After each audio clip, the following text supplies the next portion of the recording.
let's keep talking about the Hasan Civil War that's going on, right? I just wanted to kind of get into that because, I wanted to talk about the differences with Hasan's community and ours and stuff. Anyway, he commands a viewership about 20, 30,000 concurrent people. That's a lot of people. And he's got some pull. So when shit hits the fan, as far as the confrontation we know is going to happen, they're going to try to come after us. I'm talking about this new cuckonservative piece of shit nihilist right. We are going to want to build the biggest coalition that we can to resist them. It's like Nick Fuentes, Richard Spencer, the neo-cuckonservatives. They're all going to be on one team. They're all going to be calling for us to be killed or jailed or something like that. So maybe we could put together a coalition. We could potentially put a coalition of Jake Shields, Hasan Piker, maybe Sneeko or something. I don't know where he stands, to be clear. He seems like he's got a good personal friendship with Nick Fuentes. Obviously Nick Cruz, the Revolutionary Blackout Network. We just put together this big coalition. All my hatred and anger for these Democrat retard shills was in 2021. I become numb. I become so numb to it. So when people are asking, Haas, why are you not taking the opportunity to crush and destroy Hasan Piker or get in on this and attack him? I'll just say, well, because at this point, I did that to BreadTube already. And Hasan Piker is... You destroy Hasan. Let's say you destroy Hasan Piker, right? In that case, what's left? It's better to have a strong, large ally, potential ally, who will be in the same boat as us when we eventually confront the neoconservative right. And I'm not surprised by him being a Democrat shill or whatever. You think it's a loss? Maybe it's a loss in some sense, but we're too late. We are far too late. We need to build a giant coalition right now. Trust me when I say that, okay? It's going to get really ugly in this country very soon. We are being targeted. We are being attacked. Advocates of anti-imperialism are being attacked. People who are pro-Venezuela or were pro-Venezuela, pro-Cuba, pro-Iran, we're being hunted. And we're not I see it coming. Jake Shields, even Dan Bilzerian, even Candace Owens, Tucker, like these people that are associated with the right wing.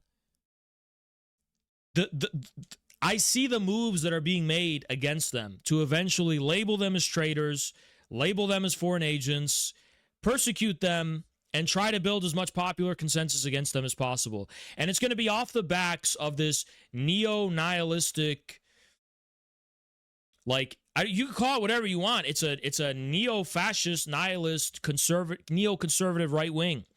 People who are saying, oh, it's might is right. They always use these Diddy ideologists who are obsessed with talking about rape.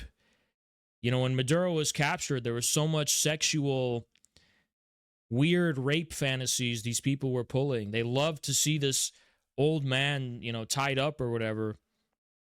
It was like really Diddy-fied, And these people are nihilists. These people are actual fucking nihilists. And they are absolutely, the captive dreamer types and others. This is like a cannibalistic, weird, satanic thing that's emerging. And we're going to need to muster as much forces as we can to the confrontation's inevitable. It's not going to last. Have you tried to reach out to them personally? No, I got to tell you guys, I have a very long-term vision. I see where things are headed. I see how things are going to play out.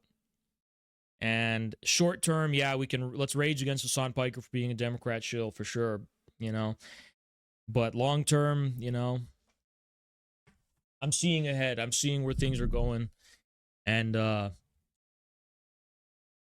remember something when Nick Fuentes started beefing with Piker. Remember the Nick Fuentes, they were all attacking Piker and shit, right? And then Nick Fuentes was attacking us at the same time. So Hasan Piker, remember this, something I'm not going to forget. He instantly said, as soon as Fuentes started going after Piker, he said, we got to stick the ACP guys on them. It was an immediate acknowledgement of the fact that he knows we alone are the foundation of how to confront the neoconservative right. That's us. And I'm not simply, leftists are so muddled because they don't understand these different tendencies emerging. They think Tucker Carlson and Nick Fuentes are the same thing. No, they're not. They think Richard Spencer and Tucker Carlson are the same thing. No, they're not. They think Richard Spencer and Jake Shields are the same thing. No, they're not. Okay? People like Jake Shields, people like, Tucker, Candace, they are against the regime. Okay? They're against the actions of the regime abroad. They are genuinely opposed to the regime. Okay? People like Spencer and Nick Fuentes and whatever, they're trying to build new morale for the regime to make it even stronger than it is among the population. They're trying to build the necessary consensus to make the regime strong and powerful, right? In the long term, those are our enemies. I'm just telling you the truth. In the long term, those are the people we're going to have the final confrontation with, And we have to be extremely ruthlessly pragmatic about how we maneuver in the coming 5 years or so, right? Amila with the 10, what's going on? Appreciate you. Confrontation is absolutely inevitable. I'm just telling you for a fact it's inevitable, right? These people want to see us dead. They want to kill us. I'm not talking about these retarded, suicidal, leftists in the Albanian American Party who are just suicidal retards who don't... Forget these people. They're nothing. The real people who want us dead, those are the captive dreamer types, the Drew Pavlou types. They want to kill us. It's life or death. They want to kill. They want to kill. You understand? These are the people. They want to use the full force of the state to crush us. They are salivating. They have wet dreams about using the force of the U.S. regime to persecute and do harm to us. Do you understand? Those are the people you have to keep your eyes out for, eyes peeled for. I'm a pragmatist. If Hasan Piker, he's like Roosevelt, I'm like Stalin. Stalin had to ally with Roosevelt against a more immediate and present danger, right? So when that time comes, we're going to probably have to ally with Hasan Piker. It's just the truth. I'm telling you guys, I have a very far-reaching vision. You may not understand it now. Haas, why are we not leading the charge against Piker? Why are we not? Because I have a very far-reaching vision about this shit. I understand the balance of forces, okay? I understand the balance of forces and where they are right now. And I'm thinking long-term. Short-term, I'm not saying to be uninvolved. I'm not telling you to do anything.